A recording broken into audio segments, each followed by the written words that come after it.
So glad to have you with us today. So glad that you're here. Be sure to hit the like button. Be sure to hit the subscribe button. Be sure to hit the notifications bell. It is a lovely, lovely day. It's been cold here in New York City. It's getting dark earlier, but we are here and we're going to have one of our lovely evening chats. So hit the like button, hit the subscribe button, hit the notifications bell. We've got plenty to talk about today. So glad to have you all with us. I've got plenty of unnamed diet beverage. I'm about to open a can. I know that sound is unique, right? It sounds like I'm cocking a gun or something, but it's just me opening a can of unnamed diet beverage and pouring it into my glass of ice. What a lovely day, folks. A lot of things for us to talk about. So if you're new and you don't know how we do things here, the way that these live streams work is I give my opening remarks. And while I'm giving my opening remarks, I write down your super chat questions with this pen. So as I'm speaking, every so often I'll pause to write down super chat questions. And then after that, I do a roll call where I call you out as I see you, names and locations. I call out everybody who's in the chat, give everyone a chance to announce themselves if they want to. And then from there, at that point, after I do that, at that point, I will then proceed to answer your super chat questions for the remainder of the show. So the second half of the show is all you. It's all your super chats. It's all me responding to your super chats. The beginning of the show is all me giving my opening remarks. And in the middle, we have a nice fun break where I call you out as I see you, names and locations, and we have a lot of fun with that. That's how we're going to do it. So I will give my opening remarks, then I will do the roll call, and then at some point we'll start answering super chat questions. So if you have a super chat question, shoot it my way. We always love it when people promote these live streams, by the way. If you can cut and paste the link onto your Twitter and bring your friends, that would be great. If you can post this on your Instagram, that would be awesome. If you can post this on Facebook, make this live stream your Facebook status. That would be amazing. Post it in a Facebook group that you like. Post it in a Facebook chat group. Post it in a Twitter chat group. Post it on Lefty Poll, Bunker Chan, Reddit, wherever videos are posted, post it, and that'll be fun. We want to have a lot of fun here. You all are an amazing group of people. We have our inside jokes. We have our community, and it's really, really great. And so I've got a lot of things I want to talk about today. Hit that like button, hit the subscribe button, hit the notifications bell, shoot me a super chat for some stuff to talk about in the second half of the show. And now I'm going to begin my opening remarks. I'm going to take a sip of unnamed diet beverage and go ahead. So, a lot of big news has happened recently. We know that we will shortly be hearing an announcement from the courts regarding the situation of Julian Assange, the journalist who posted, set up WikiLeaks, who's been persecuted at the hands of the U.S. government. We're going to be hearing on that case very shortly. We also know that Jussie Smollett, the actor who faked a hate crime against himself, has been found guilty on all counts for the crime of faking a hate crime against himself. But those two news items are not what I wanted to talk about today. Today, I want to talk about some news that just happened that is very good news. And that is that the government of Nicaragua has ended its diplomatic relationship with the government on Taiwan and has now recognized that there is only one China, and that China is the People's Republic on the mainland. This is huge. This is a huge, huge moment. And there are huge implications of this. This is not simply one country recognizing another country. Big whoop, what's the big deal? This is a big deal.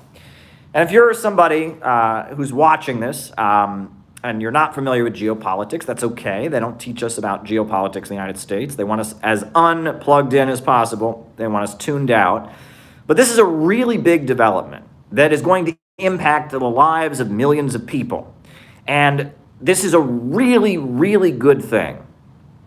And now I am going to explain to you why what happened today in Nicaragua, just within the recent hours, the last couple hours, is so good and so important. It's so important, it's so good, and we should be really happy because this is opening the door to amazing things happening in Central America. This is opening the door to potentially good things happening even in the United States.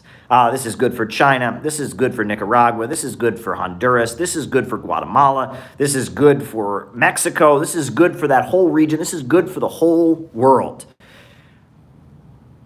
But if you don't have the necessary background information, you wouldn't know why this is so good. You would think this is just, okay, right? So one country used to recognize the island of Taiwan. Now it recognizes the mainland China. What's the big deal?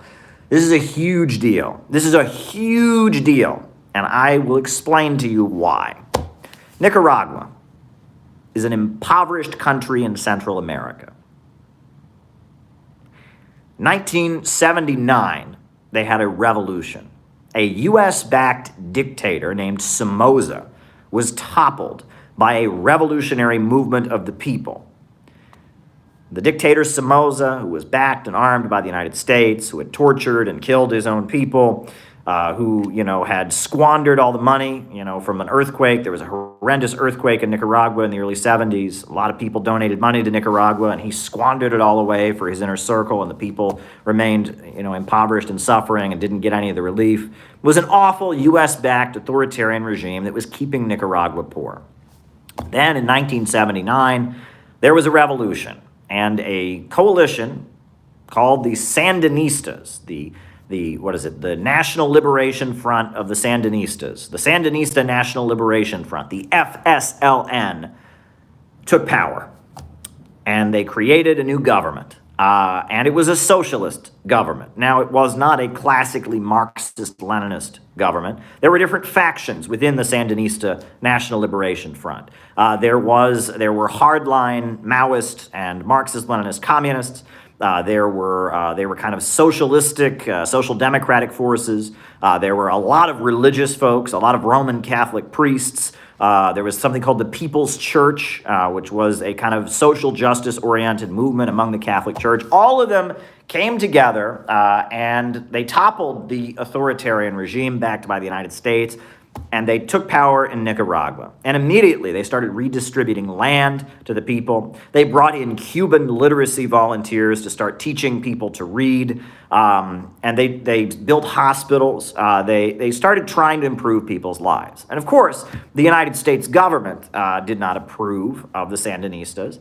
So immediately the U.S. government started arming terrorists and extremists called the Contras. They were called the Contras. It stood for counter-revolutionaries.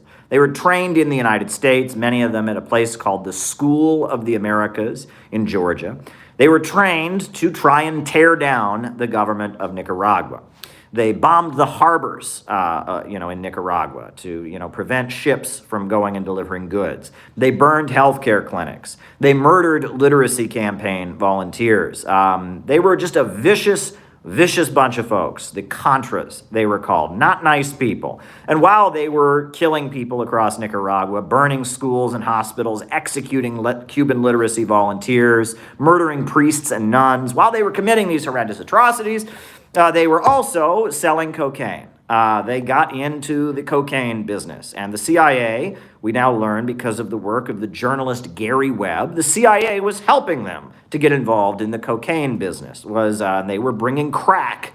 The synthesis of cocaine that we call crack was being shipped into the United States by the Contras, the Contra terrorists, while they were waging a war against the government of Nicaragua, murdering people with CIA guns and CIA weapons and all of that. At the same time, they were distributing drugs throughout the United States of America. Vicious people, not nice folks.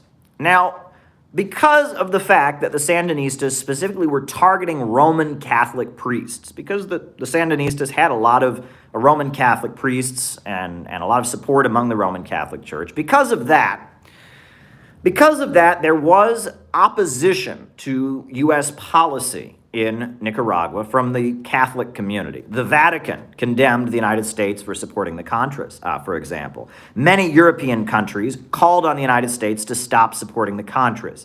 And throughout the United States, there were big demonstrations against the support of the Contras. The policy they called Contra Aid, it was called, which was arming these terrorists and thugs in Nicaragua to overthrow the socialist government, was widely opposed. There were massive protests in the 1980s. Huge gatherings, hundreds of thousands of people would march with candles. There were Buddhists involved. There were, old hippies from the 1960s involved. It was a widespread pacifist mobilization. Many people who didn't even like the Sandinistas understood that the U.S. government shouldn't be arming terrorists and thugs to murder people in Nicaragua. It was a peaceful movement, and it was huge. And it was not just in the United States. It was in Europe. It was in South America. It was in Asia. All over the world, people were marching against the U.S. government's policy of arming the Contra terrorists. And because the crimes of the Contra terrorists were so vicious, and because, people were watching as they would rape and murder nuns and kill Catholic priests, and everyone was watching the horrendous crimes the Contras were committing, finally, in response to that, the U.S. government passed a law that no U.S. government money could support the Contras. It was a huge victory. And a lot of Democrats, but even some Republicans finally came along and said, you know what, we got to stop giving guns to the Contras. John Kerry, he came out and said that I, John Kerry, as a Catholic, don't believe in supporting the Sandinistas. And, the Kennedys, and it was a big step forward. It was a really big step forward that in response to so much public outcry, so much protesting, so much raising of awareness about the crimes that were being committed. In response to all of that, they couldn't continue to publicly support, the Contra terrorists in Nicaragua anymore. Did I miss a super chat here? I don't want to miss the super chats. So, but there we go. Influences on Marx and Engels besides Hegel. Influences Marx and Engels besides Hegel. And in response to that, in response to this law that said the U.S. government could no longer give guns and weapons to the Contras, they had to find loopholes. The CIA wanted to tear down the government of Nicaragua, so they had to find loopholes. So they started maneuvering in different ways to continue arming the terrorists and the Contras without having direct U.S. government money go into their hands, right? Church committee hearings. There were different ways they figured out to do it. For example, one thing that they did is they just had a lot of Republicans and conservatives in the United States just started giving out of their own pockets. There were a lot of fundraisers and banquets to support the Contras in the United States. A lot of Republican congressmen and senators would have a banquet, and it was, $200, $300 to get in. All the money went straight to the Contras. The Miami Cubans who have fled from Cuba, the anti-communists of Miami, they went throughout the United States begging people for money to give to the Contras in Nicaragua. One organization that was very key in supporting the Contra terrorists of Nicaragua was called the Unification Church. And the Unification Church is a Korean religious cult started by the Reverend Sun Myung Moon. Right-wing group, a lot of people know about them. They were accused of brainwashing people. They were, tied to Korean intelligence, the Moonies or whatever. So the Unification Church was heavily involved. And they were involved. They made it like their effort. They set up a front group called Causa International. Causa International, which was this anti-communist activist group that went around raising money for the Contras. And of course, they were working with American intelligence in order to do it, but no direct CIA money was being given, so it was somehow a loophole. And one thing that the Unification Church did is they found Russell Means, the American Indian Movement activist, AIM, the AIM activist who had worked with the Black Panthers in the 70s, the American Indian Movement, well-known, well-respected fighter for indigenous people's rights. And they sent him on a speaking tour around the college campuses of the United States. And this very famous left-wing indigenous activist went around telling people that the Contras were racist, The Contras were racist against indigenous people.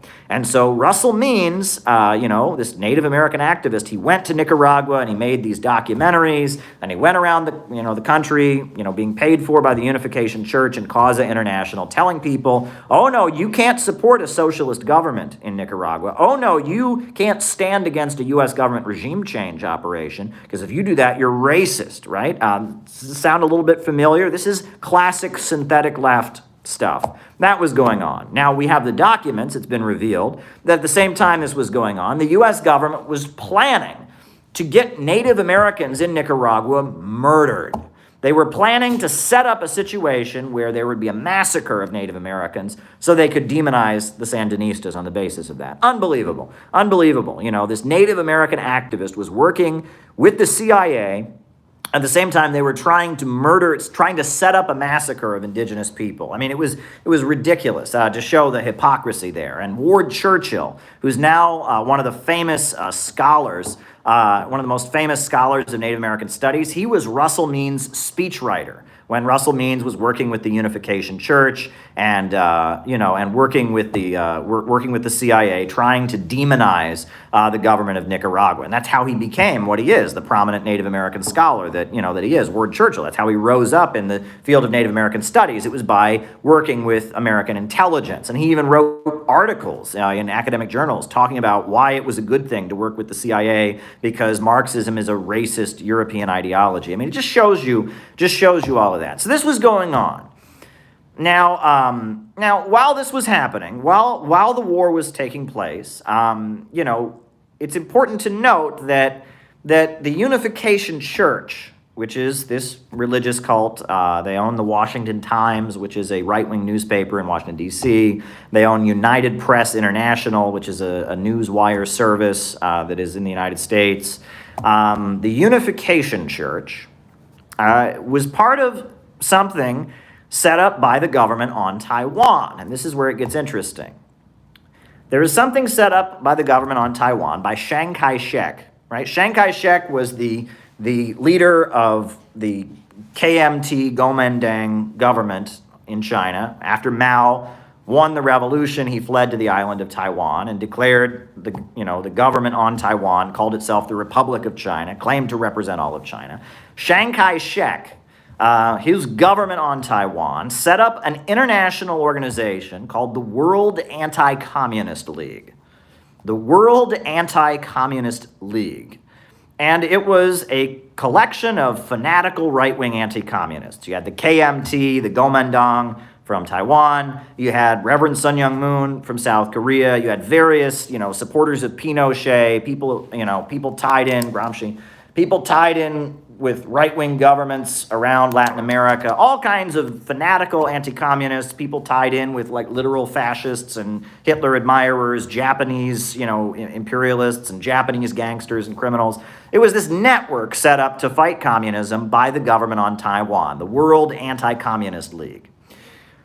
Well, the World Anti-Communist League became one of the main sources of funding for the Contra terrorists after the U.S. government could no longer directly arm the Contra terrorists. After the U.S. government could no longer directly